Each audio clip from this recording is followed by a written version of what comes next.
Una de las primeras cosas que debes hacer antes de empezar es evaluar tu punto de partida, y para eso sería conveniente tomar una serie de medidas corporales mediante una cinta métrica común. Aunque mucha gente lo desconoce y por eso no lo hace, medir los perímetros corporales mediante una cinta métrica te proporciona una evaluación con más información y más completa que el hecho de pesarte con la báscula. Porque hay veces que quizá no bajes de peso, pero sí habrás bajado de grasa corporal. Y eso, por ejemplo, no se puede apreciar con la báscula, pero sí se puede ver con los perímetros corporales. Puedes pesarte si quieres, pero no es necesario. Y es que, como te explico más adelante, nuestro objetivo no es simplemente reducir el peso corporal, sino más bien reducir la grasa corporal. Así que te recomiendo que te hagas con una cinta métrica, son económicas y se pueden comprar en muchos sitios. Las medidas que deberías tomar serían el perímetro del bíceps contraído, el perímetro de la cintura, el perímetro abdominal, el perímetro de la cadera y el perímetro del muslo. Podrías hacerlo tú mismo, pero quizás sería más preciso si te ayuda otra persona. Primero comenzaríamos midiendo el perímetro del brazo. En este caso, el perímetro se mediría contrayendo el brazo de esta forma, mientras que la otra persona te pone la cinta en la parte del brazo con más perímetro. Luego pasaremos a medir la cintura y para ello, como se muestra en las imágenes, simplemente tenemos que colocar la cinta métrica en la parte más estrecha del tronco, es decir, la parte con menos perímetro de esta zona. Después bajaremos un poquito más y pasaremos a medir el perímetro abdominal. En este caso pondremos la cinta en la parte del tronco con más perímetro, intentando coger los pliegues más prominentes de grasa. El siguiente perímetro que mediríamos sería el de la cadera. Para medir este perímetro colocaremos la cinta en la parte más prominente de los glúteos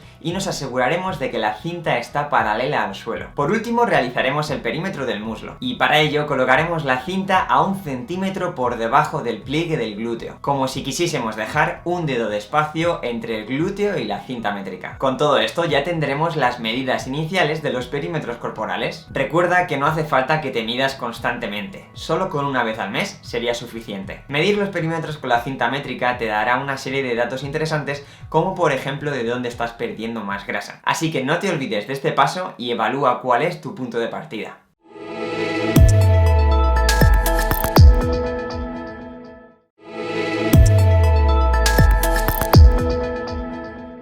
Después de saber que necesitamos aplicar un déficit energético para perder grasa corporal, la pregunta que nos viene a la cabeza es ¿cómo de rápido se puede quitar esa grasa? Si por nosotros fuese, intentaríamos quitárnosla en apenas una semana, pero la fisiología de nuestro organismo funciona de manera muy diferente a lo que nosotros queremos. Por lo tanto, no nos queda otra que entender bien el mecanismo de la pérdida de grasa para así hacerlo lo mejor posible. Para que te hagas una idea, los organismos de salud suelen recomendar una pérdida de peso de entre 500 gramos y 1 kilogramo a la semana, pero la verdad es que acotar la pérdida de peso de una forma tan numérica puede llegar a ser muy ineficaz por el gran margen de error que existe. Además, no sería recomendable que te basases en cifras exactas porque dependiendo de la persona, los números podrían variar considerablemente. Por ejemplo, en algunos casos en los que haya poco peso que perder, la pérdida de grasa podría ser hasta incluso menor que esos 500 gramos semanales que se recomiendan. Sin embargo, en otros casos en los que la persona tiene un exceso de peso, se podrían llegar a perder perfectamente más de 1 kilo a la semana. Y es que una persona con un exceso de peso de 30 kilos tendrá más facilidad y un ritmo de pérdida de grasa mayor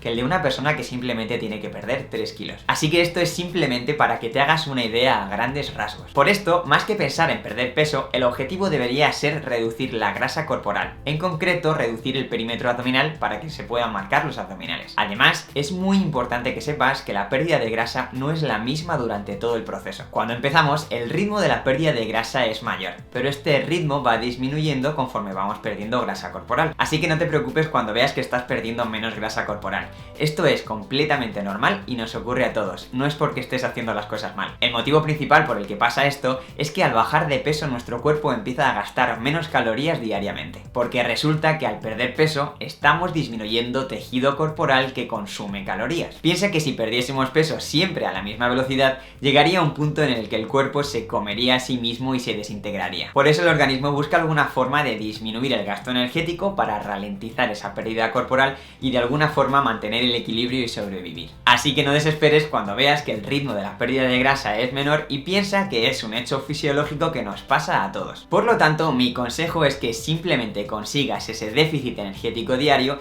y respetes tu ritmo de pérdida de grasa. No intentes acelerarlo por encima de tus posibilidades porque no será bueno ni para tu metabolismo ni para tu bienestar psicológico. La pérdida de grasa grasa es un proceso que necesita tiempo y sobre todo paciencia, no hay atajos. Así que si eres capaz de mantener ese déficit energético de forma constante, poco a poco irás perdiendo la grasa hasta que por fin sean visibles los abdominales. Estate atento porque te sigo contando más cosas importantes en el próximo vídeo.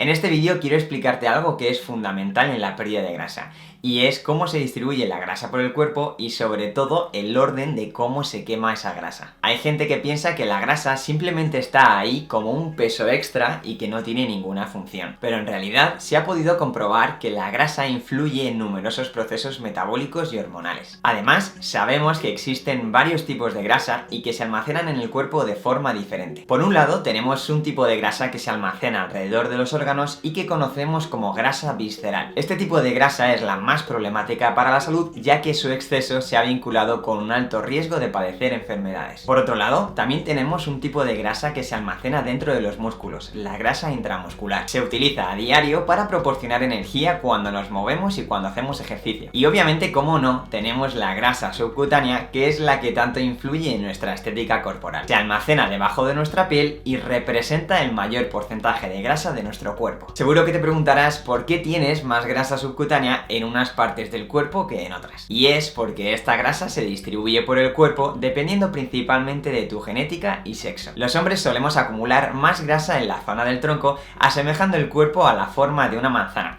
y esto es lo que llamaríamos distribución androide de grasa. Y este es el motivo por el que a la mayoría de los hombres le cuesta tanto definir los abdominales, porque acumulamos más grasa en la zona del abdomen. Sin embargo, las mujeres suelen acumular más grasa en la zona de los glúteos y de los muslos, asemejando el cuerpo a la forma de una pera, que es lo que conoceríamos como distribución de grasa ginecoide. Estos patrones de distribución de la grasa son los predominantes, pero no quiere decir que siempre tenga que ser 100% así, ya que podemos encontrar casos de personas con distribución de grasa diferente, como por ejemplo casos de hombres que tengan una distribución de grasa tipo pera. Así que todo esto va a estar determinado principalmente por nuestra propia genética. De todas maneras, independientemente de dónde tengas la grasa almacenada, para poder perderla tenemos que usarla. Pero para poder usarla, primero hay que liberarla del sitio donde esté almacenada y después movilizarla hacia la parte del cuerpo que utilizará esa grasa. Para liberar la grasa de la zona donde se encuentren necesitamos la acción de las hormonas. Y una de estas hormonas serían las catecolaminas. Para que estas hormonas puedan liberar la grasa, tienen que engancharse a unos receptores que tienen las células de grasa. Y el tipo de estos receptores determinan la facilidad con la que se movilizará la grasa de esa célula. Por ejemplo, las zonas donde hay más receptores conocidos como tipo beta suelen ser zonas en las que hay mayor facilidad para la movilización de grasa. Sin embargo, en las zonas donde predominan los receptores tipo alfa, la movilización de la grasa suele ser más difícil. Esto es muy importante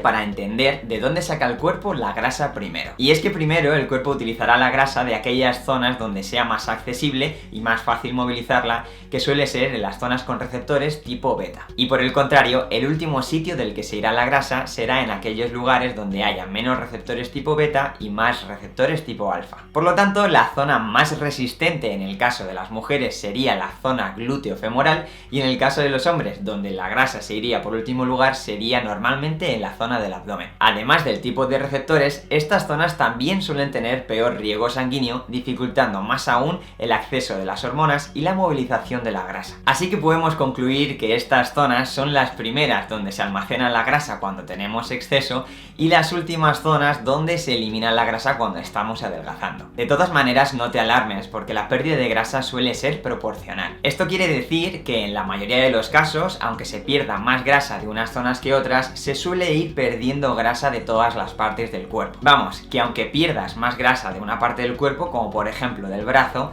también mientras irás perdiendo algo de grasa del abdomen. Y es que cuando te midas el progreso con una cinta métrica, verás que aunque efectivamente unas zonas pierdan más grasa que otras, también podrás comprobar que todas las zonas disminuyen el perímetro de grasa. La realidad de todo esto es que se trata de una cuestión genética y no se puede modificar. Por lo tanto, no podemos elegir de dónde queremos sacar la grasa primero. Es tu cuerpo el que decide de dónde saca la grasa para quemarla, principalmente en función de la genética. ¿Y qué es lo que puedes hacer entonces? Pues lo único que está en tus manos es seguir aplicando un déficit energético para que el cuerpo siga utilizando la grasa y llegue un momento en el que quede tan poquita que tenga que ir a la zona que resiste más, que sería la zona en este caso del abdomen, y poco a poco la vaya utilizando hasta que se definan los abdominales. Y estate atento porque en el próximo vídeo te sigo contando cosas muy importantes para que te ayuden a progresar.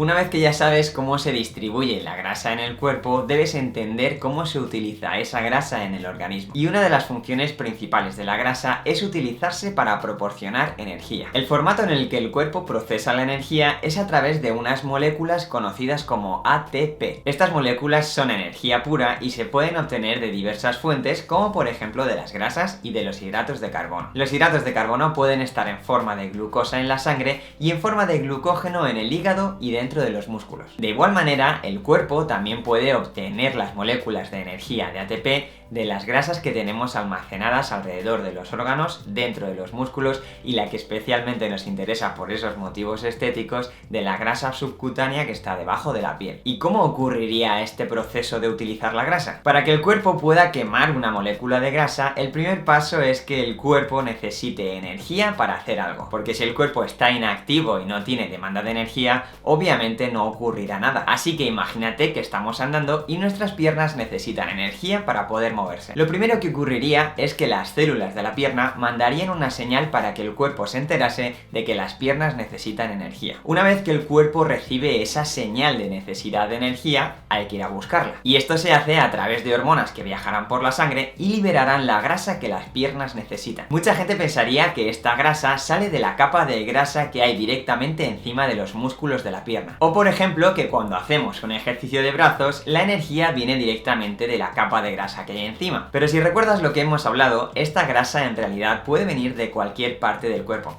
Así que se liberará la grasa de donde diga nuestra genética. En este caso, imagínate que la energía que necesitan las piernas viene de la grasa que hay en la parte posterior del brazo. Las hormonas irían a la parte posterior del brazo para liberar esa grasa y que viajase a través de la sangre hasta los músculos de la pierna. Una vez que la grasa llegase a las piernas, se metería dentro de las células musculares para oxidarse en las mitocondrias y proporcionar esa energía para seguir andando. Esto es, a grandes rasgos, cómo funcionaría ese proceso de necesitar la grasa, liberarla, transportarla y oxidarla para proporcionar energía. Pero como te he comentado, la grasa no es la única fuente de energía, y cuando por ejemplo entrenamos, existen otros sustratos energéticos que compiten o se solapan con la utilización de las grasas. Así que te espero en el próximo vídeo para seguir contándote todos estos conceptos importantes sobre la pérdida de grasa.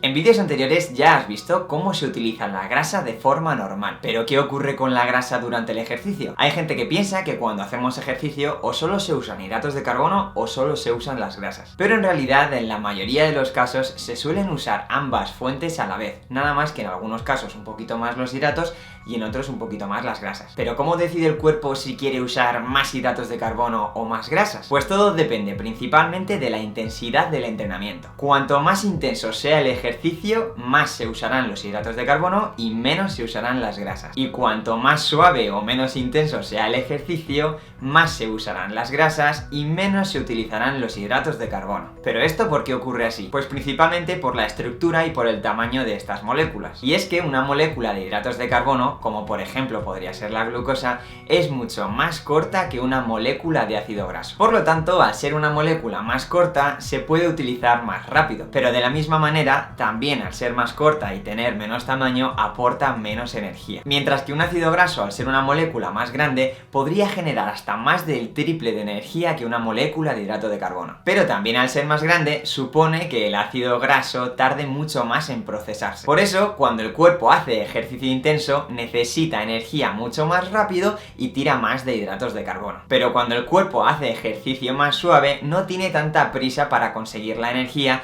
y por eso tiende a utilizar más las grasas. Además de todo esto, las reservas de grasa en el cuerpo son muy superiores a las reservas de hidratos de carbono. Piensa que una persona con un peso normal podría tener alrededor de 2000 calorías de hidratos de carbono en las reservas, mientras que en forma de grasa podría tener almacenadas mucho más de 100.000 calorías. Ningún sistema de energía es mejor o peor, bueno o malo, todos son necesarios. Porque imagina que estás en medio de la selva y viene un animal corriendo a por ti. Tu vida dependería de que pudieses hacer un esfuerzo intenso lo más rápido posible. Y en ese momento, ¿qué crees que usaría el cuerpo para obtener la energía y salir corriendo? ¿Las moléculas largas de grasa o las moléculas cortas de hidratos de carbono? Pues efectivamente, cuando el cuerpo tiene prisa, se decanta por los hidratos de carbono porque se pueden procesar fácilmente y obtener la energía de forma rápida, que es precisamente lo que necesitamos en ese momento para sobrevivir. Pero en otros momentos más suaves, el cuerpo prefiere tirar de las grasas porque aportan mucha más energía y así podemos ahorrar un montón de calorías que nos ayudarán a sobrevivir.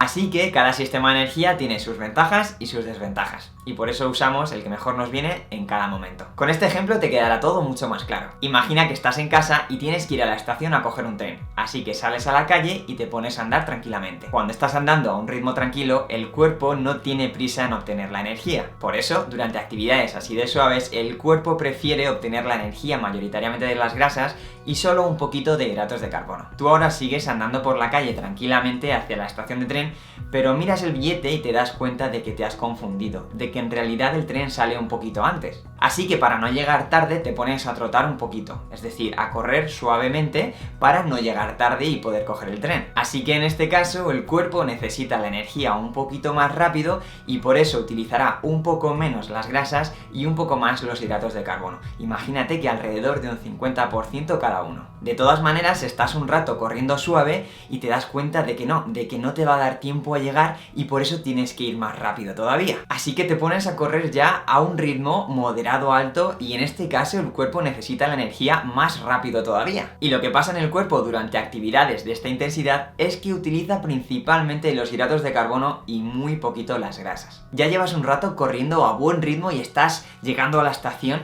pero avisan por megafonía de que el tren va a salir ya, inmediatamente, así que tienes que hacer un esfuerzo súper intenso para pegarte la carrera de tu vida, un sprint al 100%. Por eso, en este caso, el cuerpo no utilizaría la grasa como combustible, sino que usaría las moléculas sueltas de ATP y de hidratos de carbono. El problema es que estos esfuerzos de máxima intensidad solo se pueden aguantar durante unos segundos porque los depósitos de energía rápida se agotan pronto. Pero bueno, ha sido suficiente como para que hayas llegado a tiempo al tren. Con todo esto ya sabes un poquito más sobre cómo funciona la energía durante el ejercicio. Pero seguro que ahora la lógica te hace pensar que es mejor entrenar más suave porque así viene más energía de las grasas, ¿verdad? Pues prepárate porque en el próximo vídeo te cuento realmente lo que pasa.